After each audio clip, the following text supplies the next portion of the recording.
Bonjour à toutes et à tous, c'est parti pour le TD sur la protection des personnes. Donc, il s'intitule Étude d'un défaut d'isolement. Donc, on va voir ce qui se passe en cas de défaut d'isolement sur un appareil, qui peut être voilà, une machine à laver, un grille-pain, un four chez vous, ou côté industriel sur un moteur, sur une machine, sur bon, peu importe. On attaque par considérer un petit peu ce que c'est un schéma de liaison à la Terre. Alors, on n'en a pas parlé en cours. Il y a différents types de schémas de liaison à la Terre, ce qu'on appelait avant régime de neutre. Donc, en France, on utilise énormément le schéma de liaison à la Terre TT. Donc, ça veut dire, le premier T veut dire que le transformateur haute tension, basse tension de distribution, donc celui qui passe le 20 000 volts, moyenne tension, enfin, haute tension, aux 400 volts entre phases, en triphasé, est couplé en étoile au secondaire, et son neutre est relié à la Terre. Donc le T, c'est pour Terre ici. Et puis, donc via une résistance de prise de terre qui est Rn. Alors, qu'est-ce que ça veut dire relié à la Terre? Ça veut dire que le centre de l'étoile qui est ici est relié à la Terre via un piquet de terre qui est planté dans la Terre. C'est un piquet en cuivre ou en aluminium. Donc ça, c'est à l'intérieur du transformateur qui est dans le quartier, pas très très loin des installations électriques. Donc, vous avez ça un petit peu partout. Le deuxième T de schéma de liaison à la Terre TT signifie que toutes les masses, donc tout ce qu'on appelle masse, les carcasses métalliques des appareils, donc l'extérieur métallique des appareils, est relié à la Terre également, donc deuxième T pour Terre, par le conducteur de protection électrique, qu'on appelle aussi protection équipotentielle. C'est ce qu'on appelle vulgairement le fil de terre. Et donc, même chose, donc ça, sous chaque maison, chaque installation industrielle, chaque bâtiment, etc., un piquet de terre, donc planté dans la terre, et qui a une résistance de prise de terre qui est pas nulle. C'est la résistance pour que, en gros, les électrons passent du piquet de terre dans la terre. C'est la résistance locale de contact. Alors, on va commencer par travailler sur le contact indirect. Donc, qu'est-ce que c'est un contact indirect? On va avoir un défaut d'isolement dans un récepteur. Oups. On va avoir un défaut d'isolement, c'est-à-dire que le fil dénudé de la phase, alors ici c'est sur la phase 3, mais peu importe, ce serait pareil sur la phase 1 ou sur la phase 2, ou ce serait pareil en monophasé aussi. Donc le fil dénudé de la phase 3 touche la carcasse métallique du récepteur. Alors il ne touche pas forcément très bien, ça peut être un fin contact, ça peut être avec de la peinture, avec de la corrosion, etc. Donc on va souvent considérer qu'il y a une résistance de défaut à ce niveau-là. Alors pour l'exercice, j'ai choisi de prendre une résistance de défaut nulle, c'est-à-dire j'ai un parfait contact avec le fil, entre le fil dénudé et la carcasse métallique de l'appareil. Mais ça pourrait ne pas être le cas. Alors ça pourrait aussi être, voilà, il y a un peu d'eau dans l'appareil qui fait qu'il y a un contact entre un fil de phase et la carcasse métallique, l'extérieur métallique de l'appareil. Ça pourrait être une résistance chauffante par exemple qui a un défaut, qui va trop chauffer, un fil qui a frotté sur une tôle, etc. Alors on va commencer par tracer le circuit de défaut, du courant de défaut. Donc seulement le courant de défaut, il faut imaginer que ça va se superposer avec d'autres courants qui alimentent normalement ce récepteur 1 ou le récepteur 2 ici. Donc ici on a un contact entre le fil de la phase 3 et la carcasse. Alors je vais le symboliser ici comme ça sous forme d'un petit éclair. Alors il faut savoir que ça va pas être un courant très très important, on va le calculer ensuite, vous allez voir ça. C'est pas forcément un courant très très important, donc c'est pas forcément un arc électrique très important, mais c'est simplement, voilà, j'ai un défaut ici avec une certaine résistance de défaut que je vais appeler RD. Alors qu'est-ce qui va se passer? Donc ça c'est le rectangle qui est dessiné ici, c'est la carcasse métallique de l'appareil. Et puis vers où va aller ce courant de défaut? Il va parcourir la carcasse métallique de l'appareil. Il va aller ensuite, alors vous voyez que la carcasse métallique de l'appareil et celle de cet appareil-là aussi sont reliées à la Terre via le fil PE, protection électrique, le fil vert jaune, le fil de terre.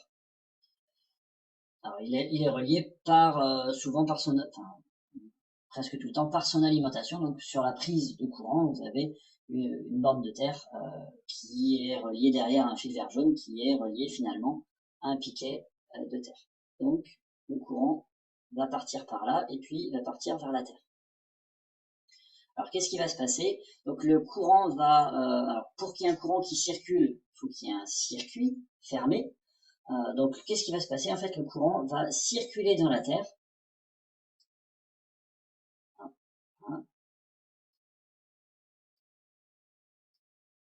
Ça se met à déconner. Je sais pas pourquoi ça arrive assez fréquemment.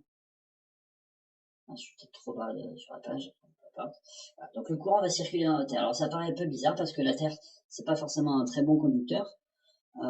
Mais en fait, la résistance d'un conducteur, c'est sa résistivité fois la longueur sur la section de passage du courant. La longueur, elle est assez importante, hein, ça peut être quelques centaines de mètres, jusqu'au transformateur EDF d'alimentation. Mais la section de passage du courant, elle est aussi grande que l'on veut, hein, c'est la taille de la Terre, donc finalement la section, elle est, on peut la considérer comme infinie, en gros. Donc la résistance de prise pour le passage du courant dans la Terre, elle est négligeable. Hormis donc les résistances de contact qu'on a au niveau du piquet de terre, de la résistance de prise de terre de l'installation, qu'on appelle RU, et puis la résistance du piquet de terre du neutre du transformateur d'alimentation, donc ça c'est côté chez EDF. Donc le courant, en fait, il va pouvoir remonter par ici. Et puis d'où il est venu ce courant? Il est venu de la phase 3. Encore une fois, il se superpose aux autres courants. J'essaie de suivre le trait, c'est pas très facile. Donc voilà la boucle de défaut, ce qu'on appelle la boucle de défaut. Donc c'est là-dedans que va circuler le courant de défaut. ID, c'est le même courant partout, etc. Qu'est-ce que j'ai comme tension d'alimentation de cette boucle, de ce circuit? C'est la tension ici que je vais avoir entre phase 3 et neutre. C'est la tension V3. Donc voilà le circuit du courant de défaut. Donc on va passer dans des fils qui ont une résistance négligeable, la résistance de défaut, la résistance de prise de terre de l'installation, plus la résistance de prise de terre du transformateur d'alimentation. On va passer sur la page suivante. Alors j'ai remis ici le circuit de défaut. Je peux peut-être faire apparaître ici la tension V3. Et puis le but du jeu, c'est de réaliser le schéma équivalent du parcours du courant de défaut. Donc là, j'ai préparé un petit schéma à l'avance. Donc normalement, alors je suis que sur la phase 3 ici. D'ailleurs, je peux peut-être ajouter ici que je considère que la phase 3 est le neutre. Donc je m'intéresse que à cette boucle de défaut. Donc normalement, entre phase 3 et neutre, j'ai une certaine impédance. Ça, c'est l'impédance normale du récepteur. Alors, le récepteur peut être en fonctionnement. Il peut être à l'arrêt, auquel cas l'impédance est l'infini. Mais peu importe, c'est pas ça qui veut nous intéresser. Donc, il y a sûrement un courant normal qui circule dans cette boucle-là. Ce qui va nous intéresser, c'est que entre la phase, donc à l'intérieur de l'appareil, que j'ai symbolisé ici en jaune, j'ai un défaut. Donc, je vais avoir un courant de défaut qui va circuler. Donc, j'avais pas mis ce petit trait là. Donc, je vais relier ici tout ça. Donc, j'ai une résistance de défaut entre la phase 3 et la carcasse de l'appareil. Qu'est-ce qui va se passer? Alors, la carcasse métallique de l'appareil est reliée à la terre via une résistance de prise de terre que je vais pouvoir appeler, donc ici c'est RU. Et en fait, le courant va longer la carcasse métallique, comme il est ici. Donc, il va passer le long de la carcasse. Ensuite, donc là, on est arrivé dans la Terre, à ce niveau-là. Je vais peut-être écrire aussi. Donc là, on est dans la Terre. Là, c'est le conducteur de protection électrique, donc le conducteur vert jaune, ce qu'on appelle vulgairement le fil de terre. Et puis, le courant va remonter par la prise de terre du neutre du transformateur d'alimentation. C'est celle qu'on appelle RNIC. Donc, j'ai un certain courant normal qui alimente mon récepteur, ou pas, si le récepteur est éteint, pourquoi pas. Et puis ici, je vais avoir ce courant de défaut qui va, alors je m'intéresse pas au reste, hein, mais qui va circuler, qui va aller là-dedans, ici, hein, qui va circuler dans la Terre et puis qui va remonter. Donc j'ai bien une tension V3 aux bornes de cette boucle qui est composée de 3 résistances en série.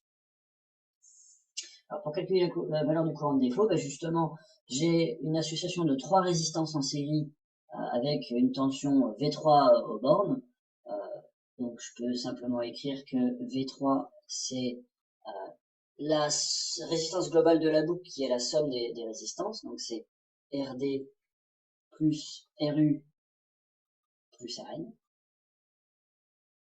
fois ce courant ID, ou encore, ce qui m'intéresse c'est calculer ID, ça va être V3 sur RD plus RU plus Rn.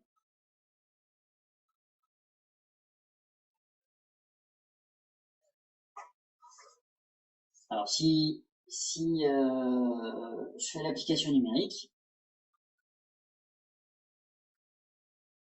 hein, le courant de défaut, ça va être, donc la tension V3 c'est une tension entre phase et neutre, c'est bien la tension simple, dans un réseau 230-400 ce sera 230 volts, divisé par, et puis ici j'ai pris RD égale 0, on pourrait chercher à savoir ce qui se passe si c'est 20 ohms, 50 ohms, etc. RU c'est 50 ohms, c'est la résistance de prise de terre de la maison, de l'installation, etc. Et puis Rn, c'est une valeur qui est normalement assez basse, ça va être 10 ohms. Donc si je fais ce calcul, 230 divisé par 60, je vais trouver un courant d'environ 3,83 ampères. Je vous disais, c'est pas forcément un courant si extraordinaire que ça, hein, ce courant-là serait pas détecté par un disjoncteur classique où il va pas être coupé par un fusible. Au niveau de la tension de contact, alors la tension de contact, c'est la tension qu'on va trouver qui serait soumise à une personne qui serait en contact avec cet appareil en défaut. Donc, la personne, elle toucherait la carcasse métallique et elle touche en même temps la terre. Donc la tension de contact, on va la trouver, je vais la faire figurer ici, donc entre la carcasse métallique et puis la terre.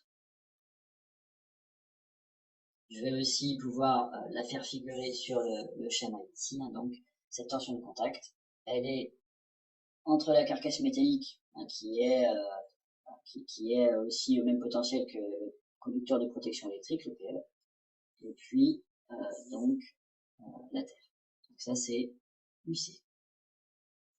Alors pour calculer cette tension de contact, bah, c'est tout simple, hein. Maintenant j'utilise simplement la loi d'Ohm. UC, une fois qu'on a bien réussi à la localiser, ça va être résistance fois courant, donc RU fois ID, sachant qu'on a déjà calculé ID autrement. Donc c'est donc si je fais l'application numérique, pour voir ce que ça donne ici, UC, ça va être donc la valeur de RU que j'ai choisi dans l'exercice, c'est RU, c'est 50 ohms, pardon, fois 3,83. Ça donne environ 192 volts.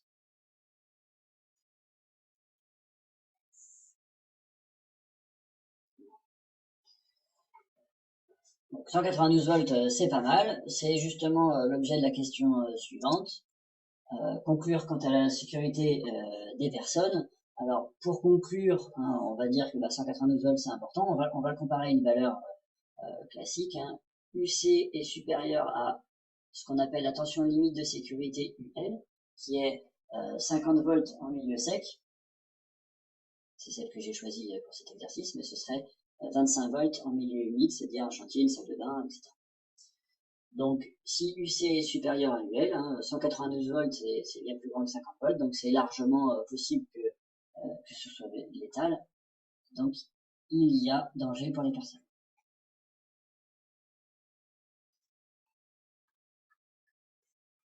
Alors, pour l'instant, personne n'est en contact avec l'électricité. Hein, le défaut est apparu, et aussitôt il y a un courant de défaut qui est parti à la terre. Et pour l'instant, j'espère que personne n'est en train de toucher la carcasse métallique de l'appareil. C'est un cas qu'on étudiera dans une partie suivante, hein, la question A7. Alors, quelle doit être la valeur maximum de la sensibilité du différentiel, du dispositif différentiel? Donc, je vous rappelle qu'il fait la différence entre courant entrant et courant sortant sur un récepteur. Alors, en triphasé, hein, il fait la somme des quatre courants, I1 plus I2 plus I3 plus IN. Et normalement, cette somme de courant à chaque instant t est toujours égale à 0. Ici, il y a du courant qui va aller dans le récepteur, mais qui part vers la Terre et donc qui ne revient pas au retour par notamment le neutre. Donc ici, ce qu'on veut, je crois que j'avais préparé. Voilà. Ce qu'on veut, c'est que dès que la tension de contact est supérieure à tension limite de sécurité, donc dès qu'il y a un danger, on veut que le courant de défaut soit détecté. Et pour qu'il soit détecté, il faut que le courant de défaut soit supérieur à ce qu'on appelle I delta N, c'est la sensibilité du différentiel.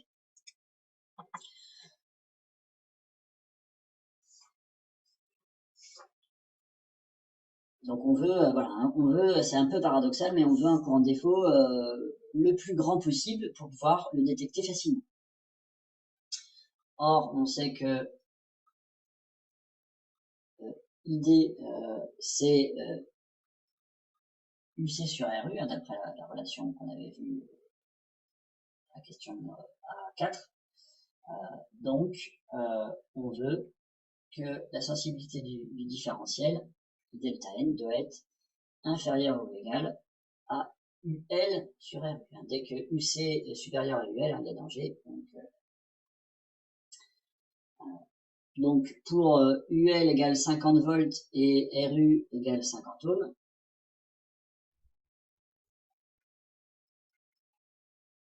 on va trouver que la sensibilité du différentiel doit être donc inférieure à 50 sur 50. Donc I delta N inférieur ou égal à 1 ampère.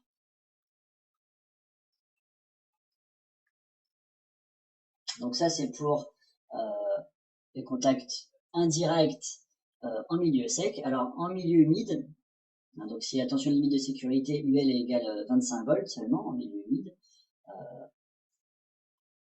je vais écrire ici.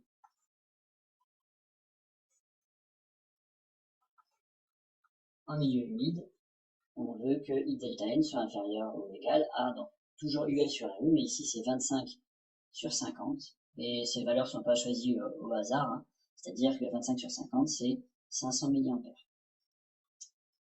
Alors cette valeur justement, elle est assez particulière, puisque c'est la valeur de la norme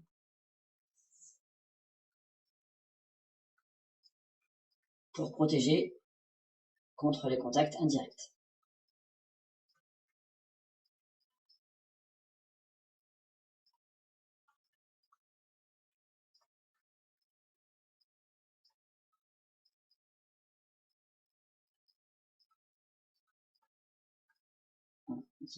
Oups. Alors là, c'est possible que ça passe derrière ma caméra. Bon, c'est pour protéger contre les contacts indirects. Alors, une petite note aussi hein, que j'avais préparée à l'avance pour aller un petit peu plus vite sur la vidéo. Il nous faut RU, la résistance de prise de terre de l'installation, hein, de la maison, l'installation industrielle, peu importe, la plus faible possible. Alors pourquoi? Parce qu'on veut que le courant de défaut hein, soit le plus fort possible pour être détecté facilement. Si j'ai une mauvaise prise de terre, donc ça peut arriver si on a un sol notamment argileux et qu'il fait très sec par exemple, donc il y a la résistance le contact entre le piquet de terre et la terre est un peu mauvais et donc la résistance de prise de terre s'élève dans ce cas-là. Alors si je fais le calcul de courant de défaut pour cette valeur de 500 ohms au lieu de 50 ohms, je vais trouver 230 sur 0, hein, toujours la résistance de défaut, plus 500 RU plus 10 c'est RN, je vais trouver environ 450 mA et ça va être non détecté par un différentiel de sensibilité 500 mA. Pourtant, la tension de contact qui est RU fois ID, hein, je l'ai calculé à l'avance, c'est environ 225 volts, donc c'est largement possible de tuer avec cette valeur. Donc il faut faire très attention à avoir une bonne prise de terre dans sa maison. Donc à la construction d'une maison, hein, c'est des mesures qui se font. Voilà, ils vont mesurer, hein, les constructeurs vont mesurer la résistance de la terre autour de la maison. Si elle est trop élevée, hein, on va mettre plusieurs piquets de terre, voir ce qu'on appelle une boucle en fond de fouille. Hein, donc c'est sous les fondations de la maison, on fait passer un fil de cuivre débridé, hein, qui est relié à la terre de manière à avoir un bon contact entre le fil de terre et la terre.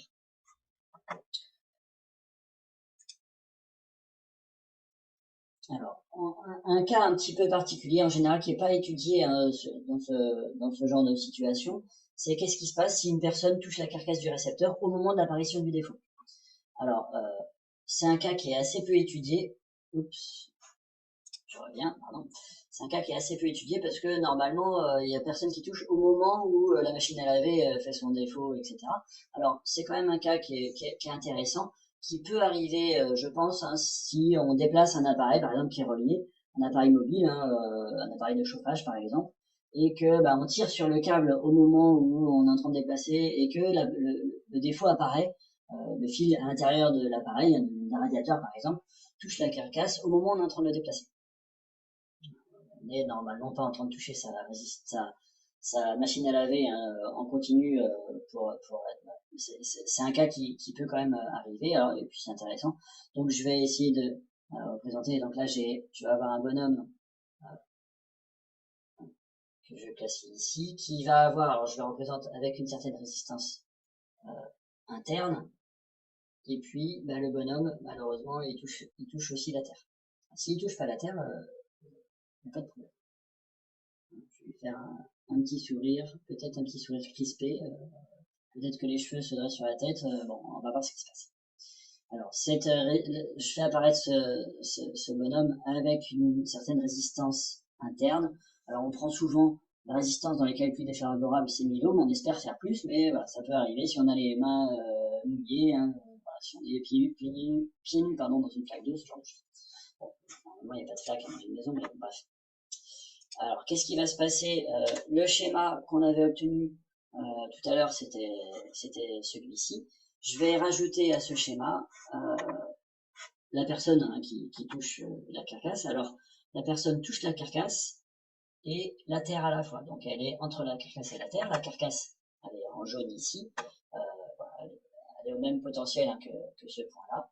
Et je vais donc rajouter ici une résistance, donc qui va se trouver en parallèle de RU. C'est pas très facile de dessiner en live comme ça, mais ça va aller. Et donc cette résistance, hein, que j'ai ajoutée, donc c'est la résistance de la personne, c'est RH. Donc on va retrouver ici, j'avais fait un vert je crois avant, hein, donc la tension aux bornes de la personne, hein, c'est UC, donc la tension de contact. Donc ici, hein, le courant de défaut va se diviser en deux, hein, un qu'on peut appeler IF, le courant de fuite à la terre, et puis une partie qui va s'appeler IH, un courant qui passe par l'humain, hein, qui touche la matrice. Alors on va faire le calcul, hein, voir ce que ça donne au niveau du courant de défaut. On va voir qu'il ne va pas être très changé là. Il y a mon bonhomme qui reste. Voilà.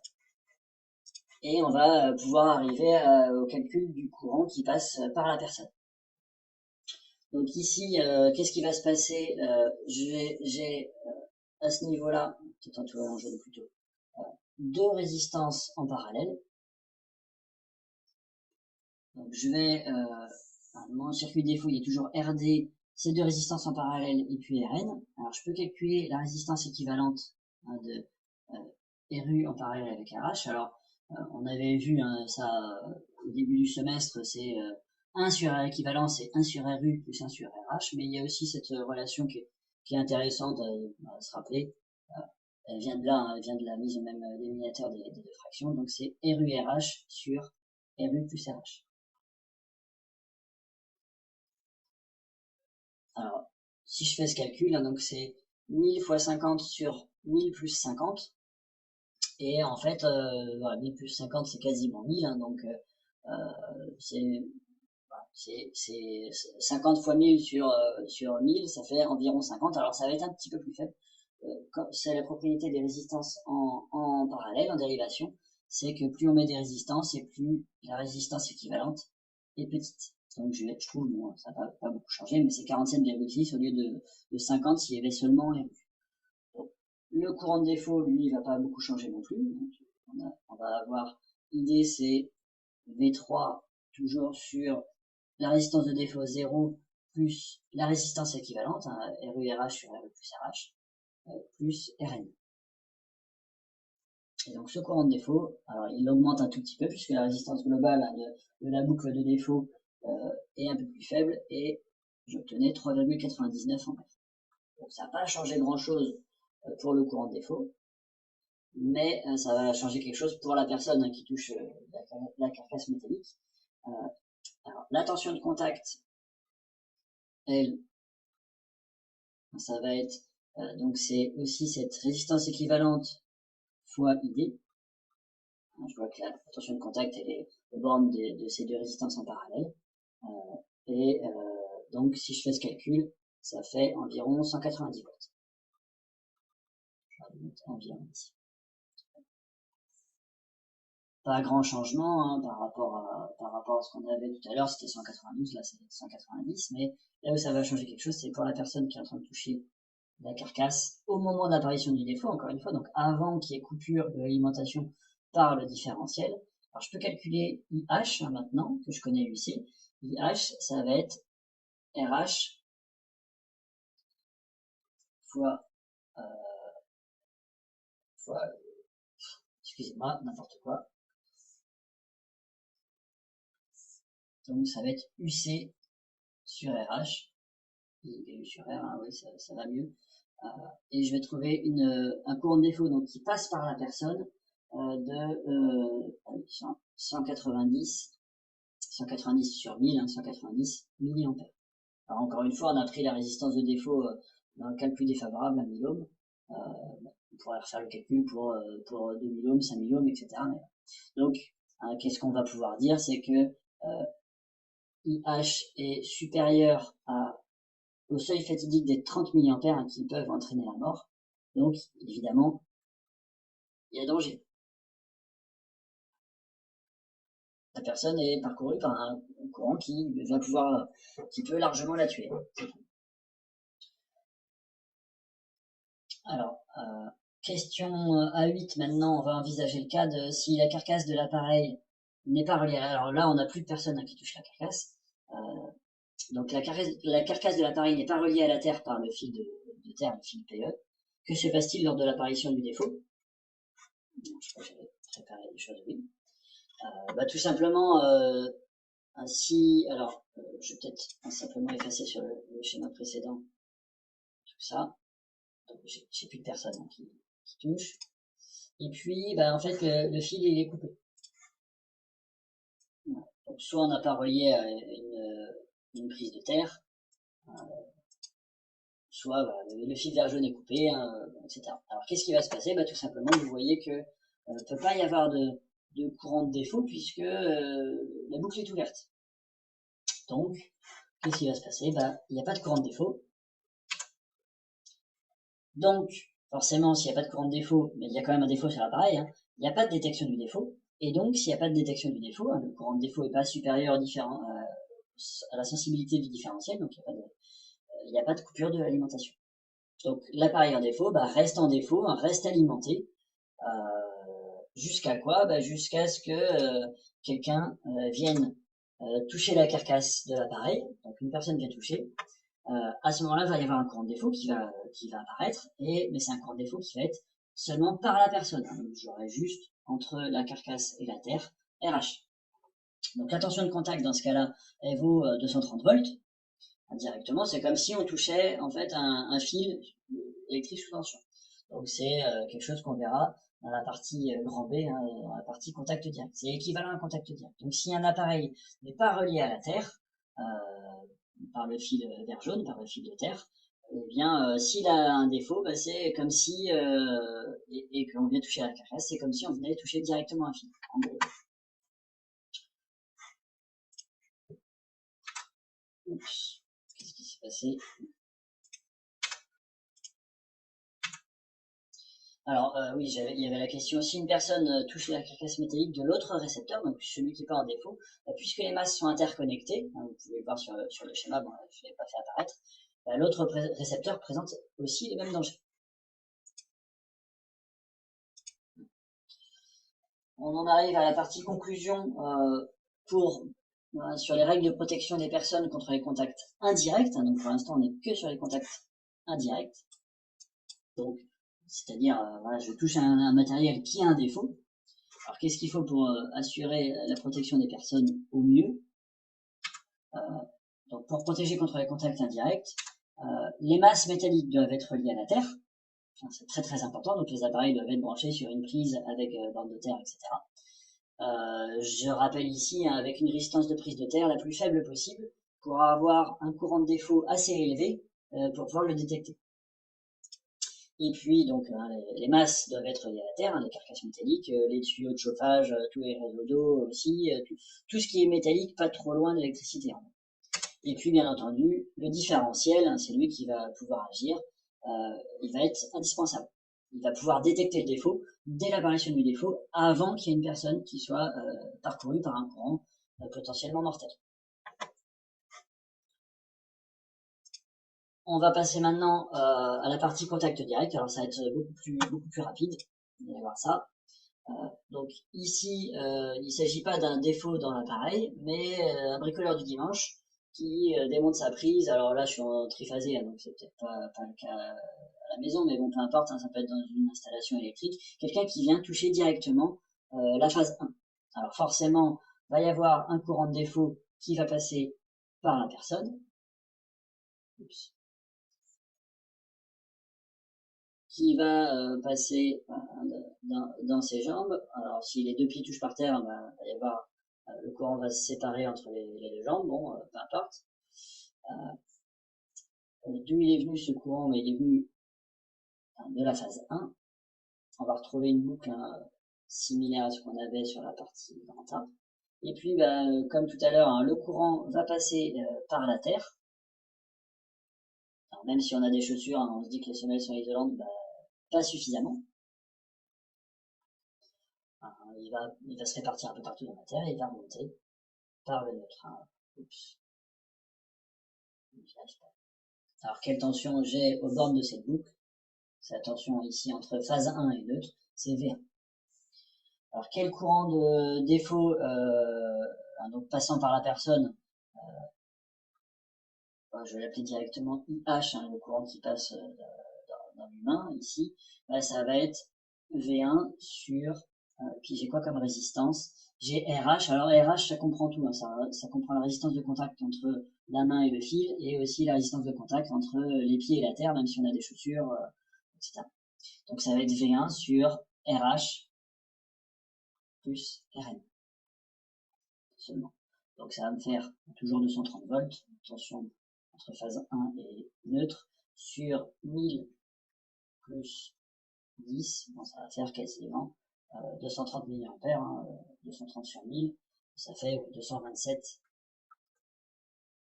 mA. Donc, encore une fois, c'est largement supérieur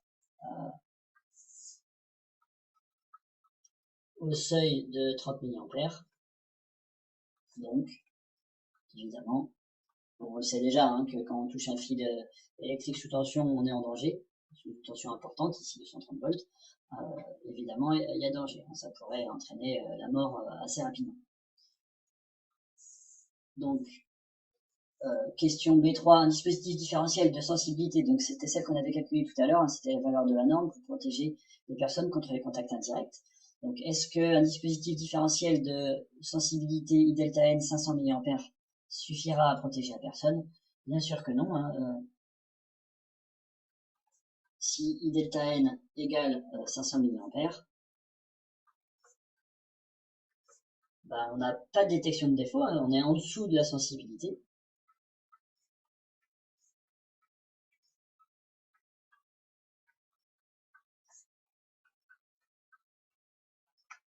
Donc s'il n'y a pas de détection du défaut, pas de coupure d'alimentation. Et ça, c'est pas terrible. Parce que si on touche un fil, on aimerait bien être quand même protégé. Donc il n'y a pas de coupure d'alimentation. Vous savez en plus que quand le courant parcourt le corps humain, on va avoir tétanisation des muscles. Donc si je touche le fil avec l'intérieur de la main, je vais avoir la main qui va se serrer et je vais pas pouvoir desserrer. Si je touche avec l'extérieur de la main, le contact va être plutôt meilleur, mais on va avoir tendance à, obligatoirement, hein, c'est un réflexe qu'on peut pas contrôler de toute façon, on va se dégager. Mais si c'est avec l'intérieur de la main, si c'est sur une poignée ou quelque chose comme ça, on va pas pouvoir se dégager. Et puis la mort va forcément finir par arriver, pas forcément très rapidement. Peut-être relativement désagréable. Donc on va arriver à la protection, conclure sur les règles de protection des personnes contre les contacts directs. J'ai déjà fait apparaître le résultat. Donc pour protéger contre les contacts directs, ou en cas de rupture du PE, hein, donc si on a relié notre équipement à une prise sans borne de terre, ou le fil de terre est coupé, etc. Qu'est-ce qu'il va nous falloir? Il faut un dispositif différentiel, donc le DDR, de haute sensibilité. Alors de haute sensibilité, ça veut dire que sa sensibilité doit être faible. Enfin, sa valeur doit être faible, il doit être très sensible. Ce terme sensibilité est un peu particulier, mais il va falloir un différentiel, un disjoncteur différentiel, hein, très souvent, de 30 mA en fait. Dès qu'on a un courant supérieur à 30 mA, s'il passe par une personne, il y a potentiellement danger pour la personne. Alors, il existe aussi même des différentiels de sensibilité 10 mA. Alors, ils sont assez peu utilisés encore. Alors, ce serait plutôt pour protéger dans des salles de bain, etc. Ils sont assez peu utilisés encore, puisqu'on a facilement quand même des petits courants de défaut qui vont, surtout sur une installation ancienne, hein, si on essaye de mettre un différentiel de 10 mA, il risque de déclencher un peu tout le temps. Autre chose, donc ce différentiel, hein, qui doit détecter ce courant qui passe par la personne, il doit couper rapidement, évidemment, le plus rapidement possible, de manière à assurer au maximum la protection des personnes. Ça peut pas être une protection totale, puisque même si le courant passe par la personne pendant seulement 10 millisecondes, il y a quand même risque de fibrillation cardiaque irréversible, par exemple, donc le cœur qui se met à battre n'importe comment, et puis ça peut entraîner la mort. Mais quand même, plus le temps de passage du courant est faible, et plus on va avoir de chances de sauver la personne. Et puis une petite note en passant, le différentiel ne limite pas la valeur du courant qui passe par la personne. Donc, il va limiter le temps de passage du courant qui passe par la personne en cas de contact direct. Voilà qui conclut cet exercice. J'espère que vous aurez bien compris. N'hésitez pas à poser des questions par courriel, par exemple. Je vous remercie.